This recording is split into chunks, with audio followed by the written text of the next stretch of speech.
Muy buenas, ¿cómo estáis? Espero que estéis estupendamente. Empezamos una nueva serie de vídeos, esta vez quinteto por países. Voy a hacer los mejores países de la historia del baloncesto. Voy a empezar por España, como estáis viendo. Haré Francia, haré Italia, haré Argentina, por supuesto. Luego ya veré si hago Brasil, ya veré si hago Alemania y ya veré qué hago con la Unión Soviética y todos los países derivados y con Yugoslavia y todos los países derivados.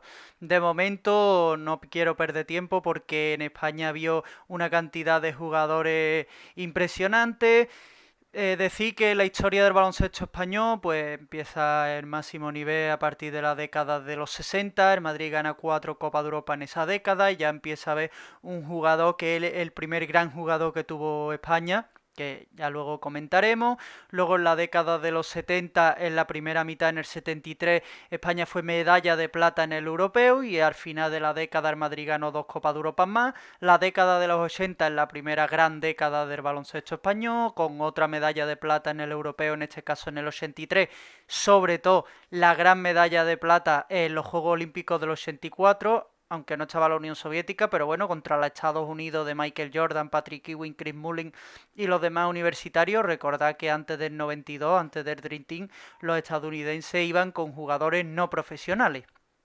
En los 90, una década complicada, aunque en el 91, ¿no? Siguiendo la década del 80, en el 91 hubo medalla en el europeo y en el 99 también hubo medalla en el europeo, ya para empezar la década de los 2000, que bueno, la década de los 2000 y la década de los 2010 son las dos mejores décadas de la historia del baloncesto español, pero vamos, esa ya prácticamente todos los que estáis viendo el vídeo la habréis vivido.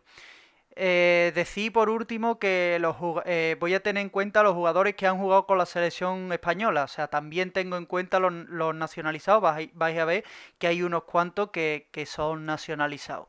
No pierdo más tiempo, como he dicho, empiezo por los bases, obviamente menciones especiales, voy a intentar ir por orden cronológico y no me voy a parar mucho en los jugadores, sobre todo porque más de la mitad los vais a conocer que son de este siglo y los que no conocéis tanto, pues voy a decir algo de ello, los que no conoceréis tanto por edad, los que hayáis investigado más y demás, por supuesto que sí.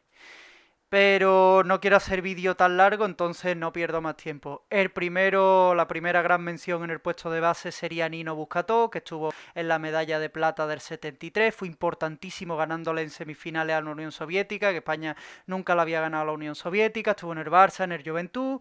Vicente Ramos, que también es de esa época, él estuvo en el Madrid, ganó muchos títulos, Copa de Europa y tal, y también fue importante en esa semifinal contra la Unión Soviética.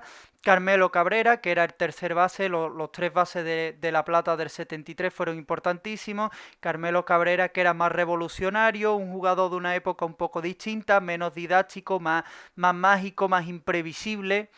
Luego pasamos ya a la década de los 80, donde estaría, por ejemplo, Nacho Solozábal, que tiene su camiseta retirada en el Barça, una leyenda del Barça, metió un triple importantísimo que le dio una liga, estuvo ahí en la plata de los juegos. Estaría también José Luis Llorente, que forma parte de toda esa familia de los Gento y los Llorente, es el sobrino de Paco Gento, es el tío de Marcos Llorente, los dos futbolistas, familia de Toñín, bueno, de todos los Gento y todos los Llorente son familia. José Luis Llorente también era base en esa selección del 84. Estaría también Rafa Llufresa, que tiene su camiseta retirada en el Juventud de Badalona, que es uno de los históricos de la Liga Española.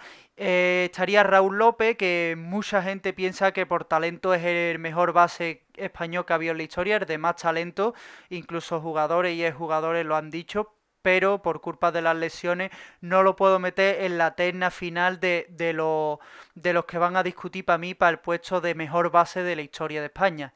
Y por último, pues por supuestísimo el Chacho Rodríguez, que he estado a puntito de meterlo ahí en la discusión, pero bueno, lo dejo en retroceso para hacer una discusión de tres que ahora comentaré.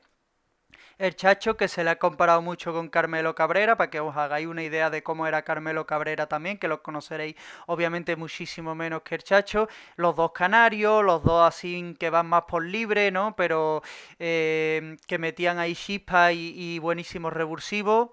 El Chacho, pues como ya sabéis, MVP de Euroliga, está en un quinteto ideal de Eurobásquet, bueno, y además magia pura, y ha jugado en la NBA.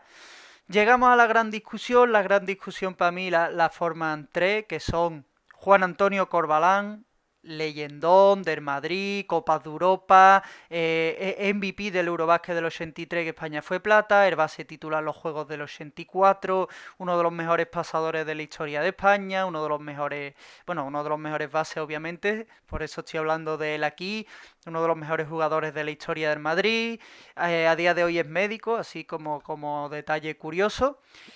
Otro sería José Manuel Calderón. Calderón en la NBA ha tenido temporadas de 9 asistencias de promedio por partido en la NBA. Ha sido el base titular de la selección española, campeona del mundo en 2006, plata en Pekín 2008, campeona de Europa en 2009.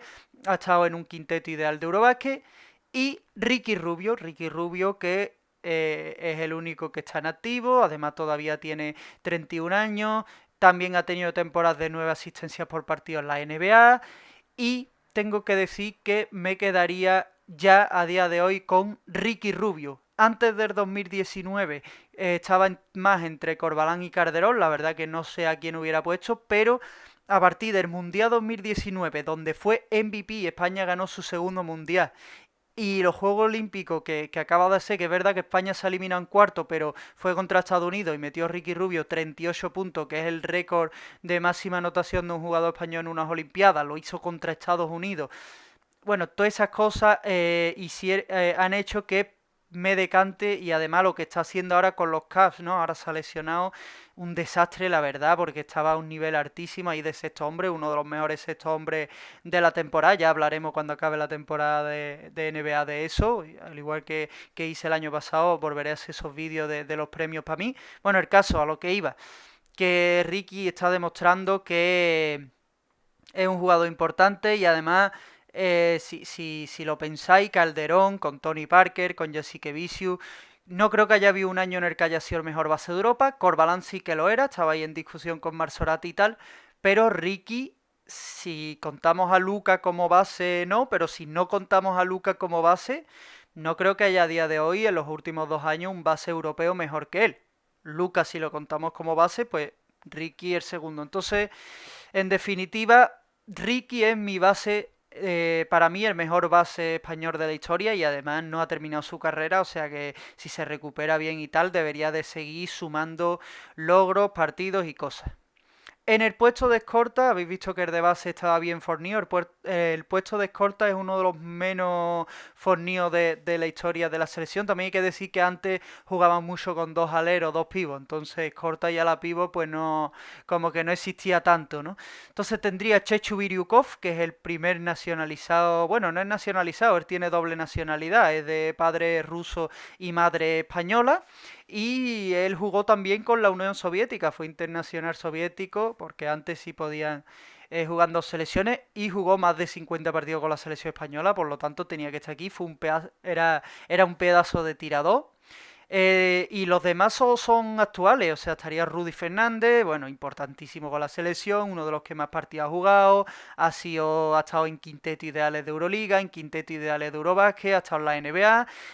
Sergio Llull que ha sido MVP de absolutamente todo, MVP de la Liga, MVP de las finales de la Liga, MVP de la Euroliga, quinteto ideal, bueno, las famosas mandarinas, ¿no? De Yul, un jugador clutch como el que más. Obviamente ya son conocidos sus buzzer beater, uno en Copa contra el Barça, otro contra el Valencia desde su propia canasta, que se fue tremendo. Bueno, Sergio Yul, por supuestísimo, tenía que nombrarlo aquí, pero toda esta gente se inclina ante, para mí, el mejor escolta sin discusión ninguna. Ya, si queréis ponerme en los comentarios que sí Rudy, que sí Yul, para mí la verdad que no hay discusión ninguna. Juan Carlos Navarro, toda su vida en el Barça, menos un año en la NBA, que lo hizo bastante bien, metiendo muchos triples, en un partido metió 8, que sigue siendo a día de hoy el récord empatado de un rookie, si no me equivoco, si no se ha batido desde entonces, porque lo de los triples ya está siendo otro nivel. Navarro, que tiene Euroliga, ha sido MVP de Euroliga, MVP de Liga CB, en quinteto, 5 veces en el mejor quinteto de la Euroliga, ha estado 2 veces en el mejor quinteto de Eurobásquet, MVP del Eurobásquet de 2011, ha habido tramos en la selección en el que era el jugador más determinante, por lo menos en anotación. Y bueno, Juan Carlos Navarro, para mí, indiscutiblemente uno de los mejores jugadores europeos de la historia, uno de los 3, 4, 5 mejores escoltas europeos de la historia, y uno de los mejores jugadores españoles de la historia. En el puesto de alero, aquí ya sí que al igual que en los bases hay mucha más gente, estaría Emiliano Rodríguez el primero, que es el que comentaba antes, que es el primer gran jugador que tuvo España. Emiliano Rodríguez, que estuvo en el Madrid de la década de los 60, tiene 4 Copas de Europa y con la selección fue MVP del Eurobásquet del 63. Con lo cual, de hecho, viene a corroborar lo que decía de que fue el primer gran jugador español porque se codeaba ahí con pedazos de jugadores soviéticos y demás. Luego estarían los de la década del 80, estaría Chicho Sibilio, dominicano de origen, que en paz descanse, no tiene su camiseta retirada con el Barça, me parece una vergüenza, fue importantísimo en el Barça de los 80, un tirado increíble cuando se empezó a usar la línea de 3, que antes no existía, pues empezó a meter más puntos porque es que metía muchísimo de lejos, fue plata en el europeo del 83 y no estuvo en las Olimpiadas del 84. Obviamente con él no creo que, bueno, estoy seguro que España no lo hubiera ganado a Estados Unidos aún así, pero bueno, podría haber tenido una medalla olímpica. Josep María Margal, que también estaba en ese equipo del 84, también estaba en el 83 y también era un pedazo de tirador. Margal que también tiene o sea, precisamente al revés. Él sí que tiene la camiseta retirada en su equipo, en el Juventud. Es uno de los 3 que tienen la camiseta retirada, junto con Rafa Llofresa que comenté antes, y otro jugador del que voy a hablar que también es alero, así que voy a hablar ya mismo. Pero antes, Juan Manuel López Iturriaga, que a muchos sonará o incluso lo conoceréis. Primero porque ha estado, bueno, después de retirarse como jugador, ha estado de comentarista de la liga, comentarista de la selección, a día de hoy es el presentador de Colgados del Aro, a lo mejor por eso la mayoría lo conocéis, pero era un jugador buenísimo, muy buen tirador también y plata también en el europeo del 83 y en los Juegos del 84. Jordi Villacampa, que es ese jugador que me falta del Juventud con la camiseta retirada, como Rafa Llofresa y como Margal. Jordi Villacampa que llegó un poco más tarde que esa generación del 80, entonces no tiene ni la plata del europeo del 83 ni de la de los Juegos del 84, pero sí que tiene una medalla con la selección en el 91 y en el 94 ganó la Copa de Europa con el Juventud, la única Copa de Europa que tiene los de verde y negro, los de Badalona.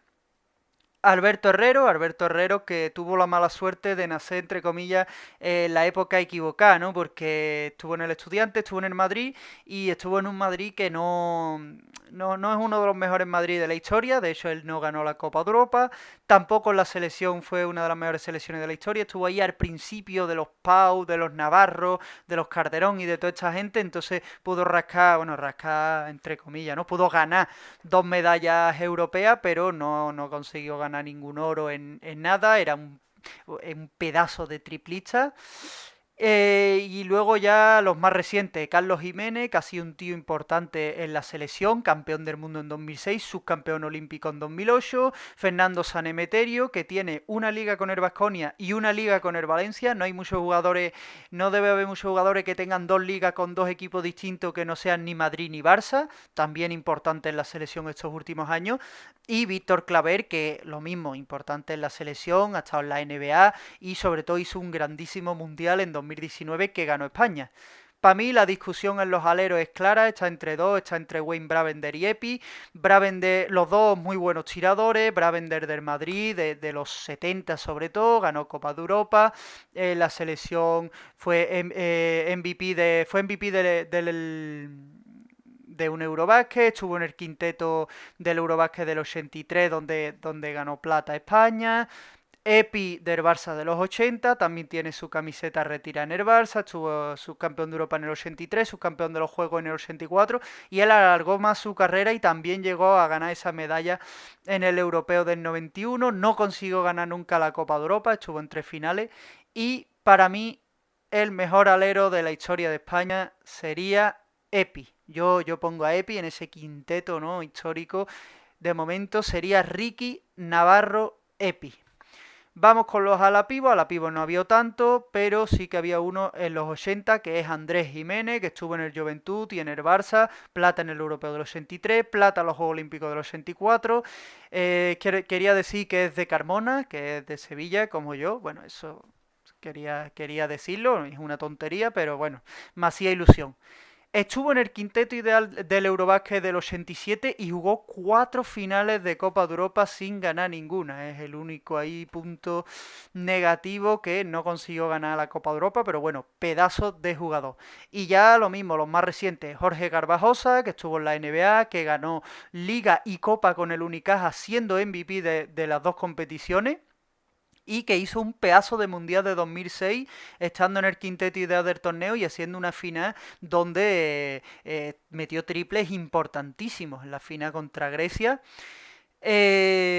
Felipe Reyes que empezó en el Estudiante, después en el Madrid, y bueno, es uno de los máximos, uno de los mejores reboteadores europeos de la historia, está tanto en Liga CB como en Euroliga en la parte alta, tanto en partidos jugados como en rebote y tal, y ha estado en prácticamente todos los logros de la selección española, solo faltó un torneo que ahora mismo no recuerdo cuál, la verdad, siendo sincero, pero bueno, Felipe Reyes, importantísimo. Y ya por último, como menciones, pero es que no son menciones, son mucho más que menciones, todos estos jugadores.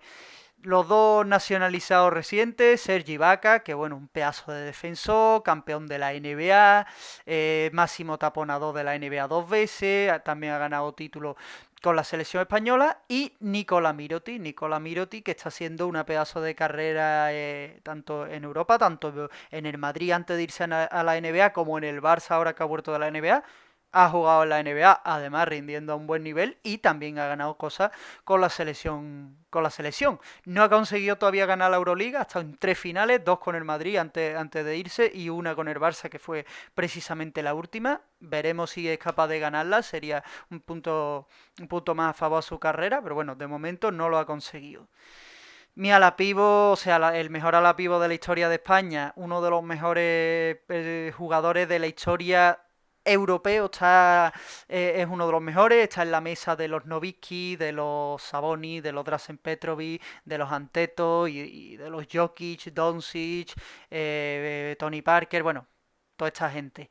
Pau Gasol, no creo que tenga que decir nada de Pau Gasol para justificarlo, pero bueno, decir que 6 veces All-Star, 4 veces All-NBA, tiene 2 anillos en la NBA, 6 veces en el quinteto ideal del Eurobasket, ha sido MVP del Mundial de 2006 que ganó España, ha sido máximo anotador, máximo taponador, máximo reboteador en Juegos Olímpicos, en Europeos, ha estado en quinteto ideales de Mundiales, bueno, absolutamente todo. Pau Gasol es para mí, sin ningún tipo de duda ni de discusión posible, el mejor jugador español de la historia. Por último los jugadores, porque haré también los entrenadores. En el puesto de pivot tendría, por ejemplo, a Clifford Lewis, que era el otro americano con Bravender, el otro americano nacionalizado. Estuvo en el quinteto ideal del Eurobasket, no sé si fue en el 69, si no me equivoco, con la selección. Ganó muchas cosas con el Madrid, Copas de Europa y demás. Rafa Rullán que también estuvo en el Madrid, también ganó Copa de Europa, jugó en la selección europea, no lo he nombrado con nadie, pero antes en la época había veces que jugaba la selección europea, partidos de homenaje, partidos de amistosos, partidos para probarse contra equipos estadounidenses, ya sea de universidad o tal y cual. Y bueno, cuando jugabas en la selección europea era que eras uno de los mejores jugadores europeos en tu puesto, o sea que Rafa Rullán era un grandísimo jugador.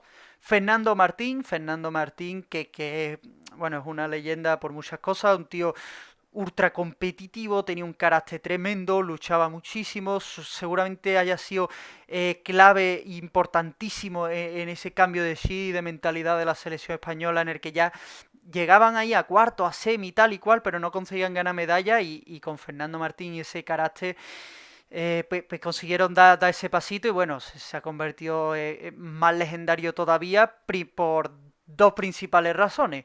Número uno, que fue el primer español en ir a la NBA en el año 86 y el segundo fue Pau en 2001, o sea, 15 años sin ningún español, cuando en los 15 años siguientes, entre 2001 y 2016, hemos tenido una barbaridad de españoles en la NBA. Bueno, Fernando Martín fue el primero, obviamente allí no triunfó, era otra época, habría que ver cómo habría sido ahora, tal y cual, etcétera. Y el otro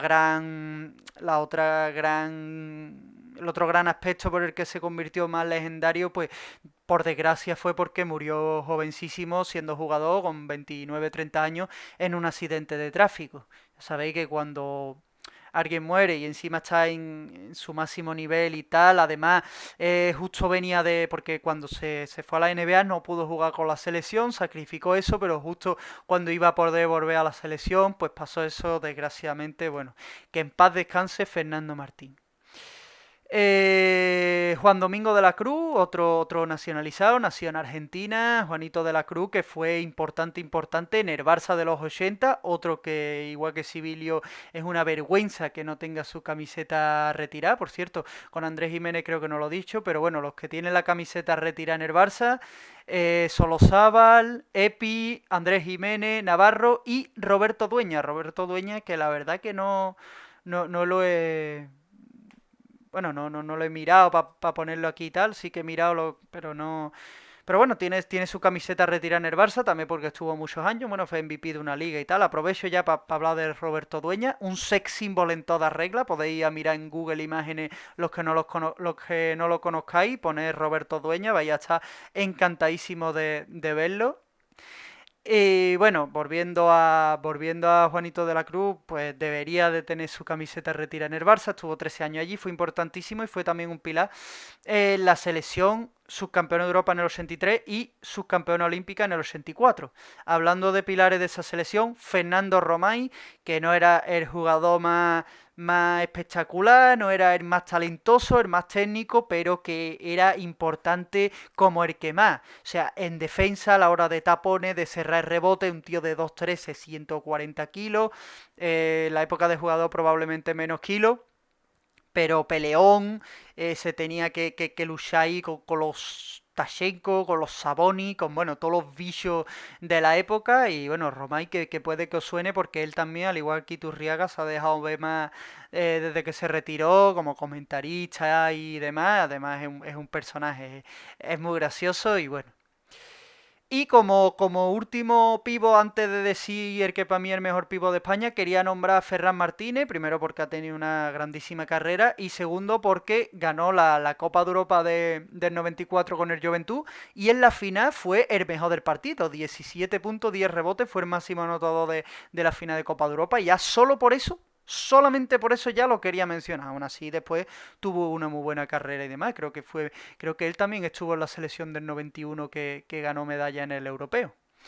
Pero obviamente para mí el mejor pivote español de la historia, podría haber hecho una discusión con Clifford Luis, con Fernando Martín, pero para mí la discusión acaba rápido. Marc Gasol, que empezó siendo el hermano de, obviamente por razones lógicas, pero que ya no es el hermano de, ya es Don Marc Gasol, 3 veces All-Star, 2 veces All-NBA, ha sido defensor del año en la NBA y luego con la selección, por supuesto, importantísimo. Estuvo en el quinteto ideal del Eurobasket del 2013, que precisamente es uno de los que España no ganó, pero estuvo también en el quinteto ideal del Mundial del 2019, estando espectacular. Ahí en 2019 fue su último año al máximo nivel, pero vamos, lo reventó. Ganó el anillo en la NBA, su único anillo, y el Mundial, pues él estaba en 2006, es uno de los pocos, si no el único, que tiene los dos mundiales, pero en 2006 no tenía la importancia ni el nivel que tuvo en 2019. Con Ricky fueron los pilares de la selección. Así que mi quinteto quedaría así, como estáis viendo: Ricky Rubio, Juan Carlos Navarro, Epi, Pau Gasol y Marc Gasol. Veremos a ver en un futuro si hay gente que entra en la discusión, si incluso entran en el quinteto, veremos. Terminamos, como he dicho, con los entrenadores. Los entrenadores voy a decirlos todos y luego voy a decir con el que me quedo. La verdad que están bastante igualados. Primero sería, por orden cronológico, Pedro Ferrandi, que ganó 12 ligas con es del Madrid de los 60, 12 ligas, 11 copas, 4 Copas de Europa. Estaría Antonio Díaz Miguel, que fue durante más de 25 años el seleccionador español. Es el que tiene la plata en el Eurobasket del 73, plata en el Eurobasket del 83, plata en los Juegos Olímpicos del 84 y bronce en el Europeo del 91. Luego estaría también Lolo Sainz, que tiene 26 títulos con el Madrid, tiene 2 Copas de Europa, muchas ligas, muchas copas intercontinentales, estuvo en el Madrid sobre todo en la década de los 80, luego estuvo en el Juventud, con el que ganó 2 ligas y los llevó a la final de la Copa de Europa del 92, que perdieron contra el Partizan con aquel triple de Sasha Georgievich. Estaban Georgievich y Danilovic en el Partizan, una pareja en el backcourt tremenda. El Juventud pues ahí se inclinó, pero bueno, después de todo lo que triunfó en el Madrid, consiguió ganar 2 ligas con el Juventud y llevarlo a la final de la Copa de Europa. Y luego en el 99, en el Eurobásquet del 99, con un equipo, con todo mi respeto, con la selección española, con todo mi respeto, no tenía un equipo para llegar a la final del Eurobásquet y fue medalla de plata. Perdió contra la Italia de Carton Mayer, de Gregor Fuska, de Andrea Meneguín, el hijo de Dino y compañía, pero esos tres sobre todo que estuvieron en el quinteto ideal del torneo. Y bueno, Lolo Sainz, uno de los mejores. Aito García Renese, que bueno, hay mucha gente que no le gusta, criticado por muchas cosas, pero tiene 20 y pico títulos en clubes, con el Barça, en el último club que estuvo fue el Alba Berlín, estuvo también en el Juventud de Ricky y Rudy, bueno, el caso, 3 finales de Euroliga con el Barça, no consiguió ganar ninguna. Es que el Barça antes de ganar la Euroliga del 2003 y de ganar unas cuantas Euroligas en este siglo le costó muchísimo. Llegaba a la Final Four, llegaba a las finales, pero no conseguía ganarlas. Y Aito era, fue el entrenador muchísimos años del Barça y fue también el entrenador de la selección española en 2008 en La Plata de Pekín. Y por último, Pablo Lasso, que es el único que está en activo, que lleva desde 2011 en el Madrid, ha ganado más de 20 títulos, ha ganado 2 Euroligas. Y bueno, para mí, yo creo que si hago esto dentro de unos años, no sé cuántos, 5, 6, 7, 8, 10, 12, 15, 20, no lo sé, pero yo creo que Pablo Lasso, si sigue así, tiene todas las papeletas para convertirse en el mejor entrenador español de la historia. Por cierto, antes de decir quién es, quiero hacer un inciso. Sergio Scariolo ha sido entrenador de la selección española, pero no es español, es italiano. Lolo Sainz nació en Marruecos, pero es de nacionalidad española, por eso Lolo Sainz sí lo incluyo y Scariolo no. Quería aclarar eso simplemente. Y bueno, para mí el mejor entrenador de la historia de España, bueno, son estos cinco, están igualadísimos, pero yo me quiero decantar por uno, me quiero mojar y me voy a decantar por Lolo Sainz. ¿Por qué? Pedro Ferrandi tiene más liga, más Copa de Europa y tal. Pero en los 60, en una época que el Madrid dominaba mucho más, un baloncesto diferente, los años los 80, bueno, finales de los 70, 80, más rivalidad, ya el Barça estaba empezando a carburar y a hacer el Barça que conocemos, los 60 todavía no, se le cruzó por ahí el Juventud, el Estudiante, buenos equipos, tal y cual, también ganó Copa de Europa, no 4 pero 2, y encima eso, lo que he dicho antes, para mí es una hazaña ganar, llegar a la final del Eurobásquet con el equipo que tenía, con todo mi respeto, en el Eurobásquet del 99. Entonces, a día de hoy me quedaría con Lolo Sainz, pero vamos, creo que Pablo Lasso tarde o temprano terminará por serlo. Hasta aquí el vídeo, gente. Muchísimas gracias por verlo. Espero que os haya gustado. Dejadme en los comentarios qué pensáis, qué opináis, qué cambiaríais, qué dejaríais igual. Ya sabéis que voy a hacer ahora unos cuantos quintetos por países. Primero voy a hacer los países independientes, ¿no? Lo que es Francia, Italia, Argentina, esos tres seguros, no sé en qué orden. Y ya después veré a ver cómo hago, bueno, veré a ver si hago Alemania, porque sí, Nowitzki, pero bueno, Grecia también lo haré, Grecia 100% que lo haré. Y luego ya veré lo que hago con Alemania y con Brasil, que tienen a dos, Nowitzki y Oscar Smith, tienen a dos de los mejores jugadores no americanos de la historia, pero bueno, quitando esos dos, han tenido buenos jugadores, pero claro, comparado con ellos dos, pues... Y luego ya veré lo que hago con Yugoslavia, con la Unión Soviética, con Rusia, con Lituania, con Serbia, con Croacia y demás. Ya sabéis, nos vemos pronto, un saludo.